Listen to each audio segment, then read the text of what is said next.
Welcome back. All right, so we're in between the first and second period between Boston and Montreal. So I want to get you guys up to date on trades and on claims and on the drama that's going on in the hockey world today, because this is the day of drama.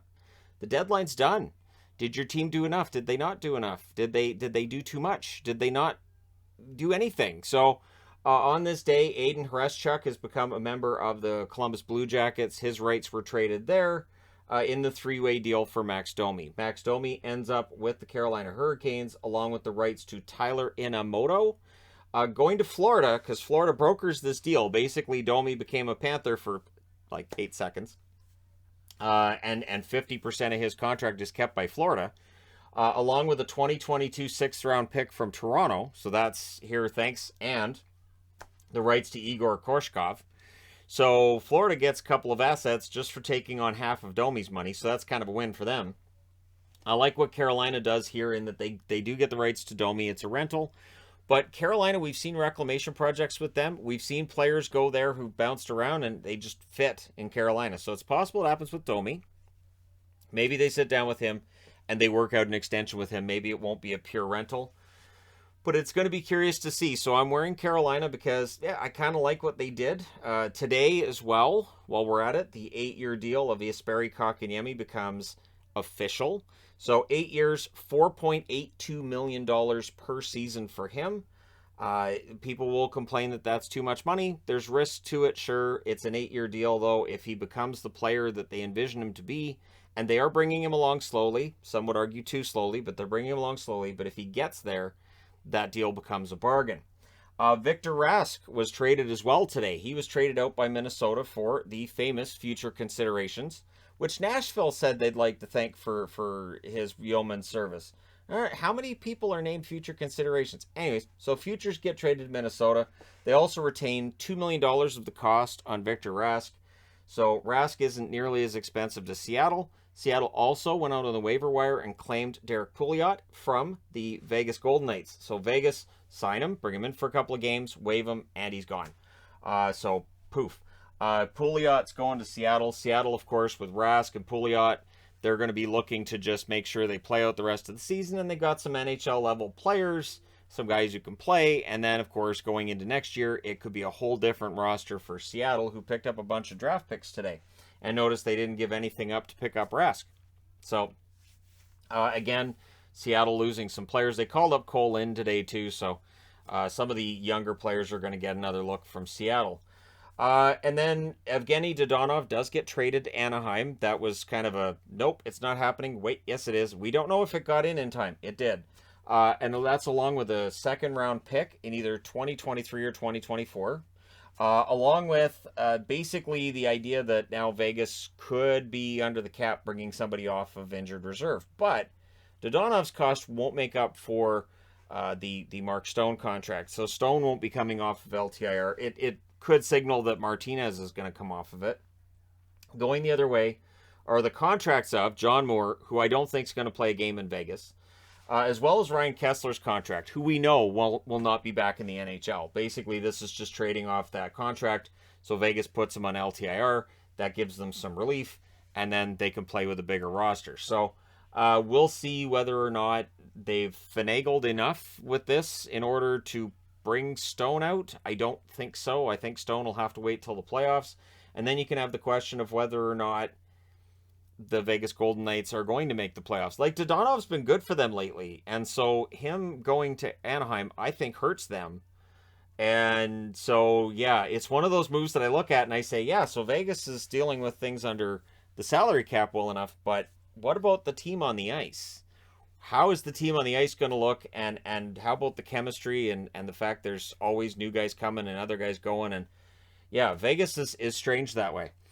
So Arizona made some news today with their move, and they upset some Leaf fans, clearly. They upset some people who I think may not understand how this works. So if a player has played in a European Professional League and you sign him to a contract, he has to clear waivers before he plays. The first time I saw this was Glenn Anderson signing a contract with the Vancouver Canucks. They had to put him on waivers because he had played in Europe that year while he was in, waiting for a contract offer. and he was grabbed on waivers by St. Louis. Never played a game for Vancouver. It was upsetting to me as a fan because Vancouver needed Anderson. While I wasn't a huge fan of Glenn Anderson in general, I knew Vancouver needed him. And so that was a tough one. And so what Leaf fans are feeling today is the same I felt then. Now, where this is different is that Glenn Anderson would have been a support player for the Canucks.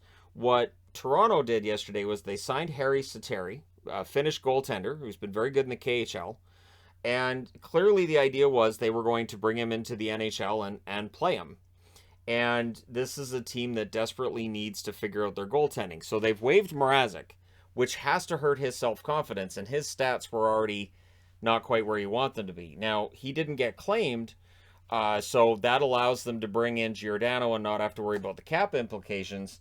But by losing Sateri on waivers, now they've got Shalgren, they've got Campbell whenever he's ready to go, and basically a wing and a prayer from that. And while people get mad at Arizona, and I've seen the comments about, oh, they don't have a real team, they don't have a building, how dare they? Okay, but if Arizona didn't grab Sateri, there's no reason to think there weren't other teams that put in a claim. Arizona would be one of the first teams that could put in a claim. So if Arizona wasn't able to, it could have been Montreal. It could have been Boston. It could have been anybody, really.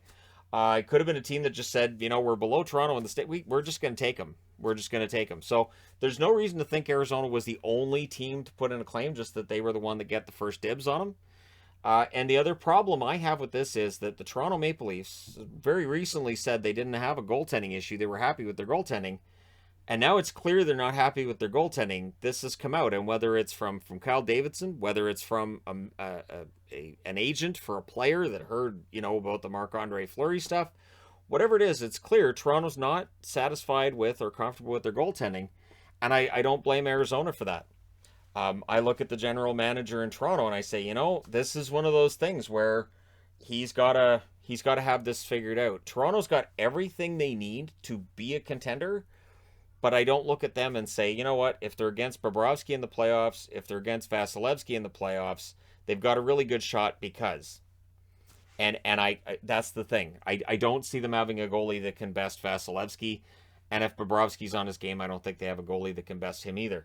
And so then you're trying to outscore your problems at that point. So for fans that are mad about Arizona claiming Sateri, honestly, I think that that's the wrong people to be mad at here.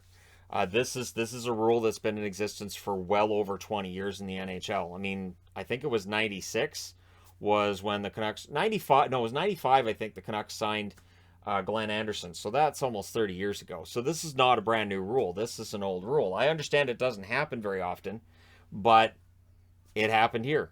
Also, claim put in by Vancouver on Brad Richardson. I like this one a lot. People know I'm a Brad Richardson fan. I've been a Richardson fan for a long time, and so I'm glad they're bringing him back.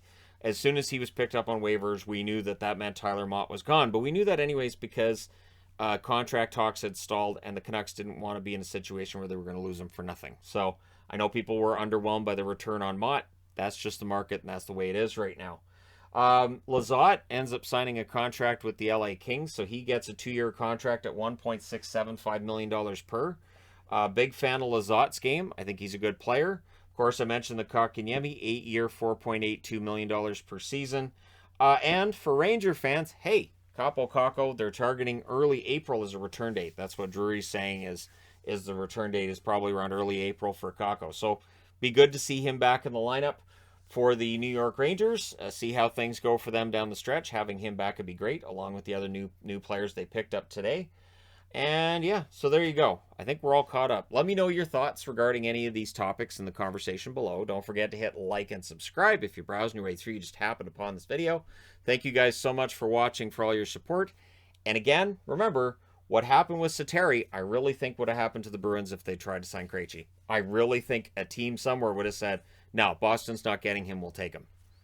I think that would have happened. But let me know your thoughts on that as well. Thanks again for all your support. I will talk to you again soon.